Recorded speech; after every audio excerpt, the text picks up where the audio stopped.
ఒక వ్యక్తి మాట్లాడారు ఈ భూకంపాలు వచ్చిన సమయంలో భూకంపం వస్తోంది, స్వల్పంగా కంపిస్తోంది అని గమనించిన ఒక వ్యక్తి మాట్లాడారు. ఒకసారి ఆయన ఏమన్నారో చూద్దాం. సుమారుగా 7:15 ఆ పరిసర ప్రాంతాల్లోనే నేను మంచం మీద పడుకుని ఉన్నాను. అయితే అకస్మాత్తుగా మంచం ఎవరో ఊపుతున్నట్లుగా అనిపించి నేను కళ్ళు తెరిచి చూసేసరికి మంచం పక్కన ఎవరు కూడా లేరు. అటు ఇటు చూసి అసలు నాకు కొద్దిసేపు అయోమయం అయిపోయి నేను బయటకు ఉరికొచ్చాను.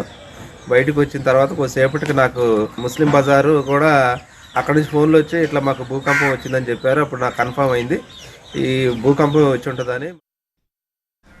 సో ఇది ఈయన గమనించారు. వెంటనే విజయవాడ నుంచి ఆయన మాట్లాడిన విజువల్స్ ఇప్పుడు దాకా మనం చూసాం. సో ఆయన పడుకొని ఉండగా ఆయనకు చుట్టూ ఎవరైనా ఉన్నారేమో, మంచాన్ని ఊపుతున్నారేమో అని అనుకున్నారు, కానీ ఎవ్వరూ లేరు.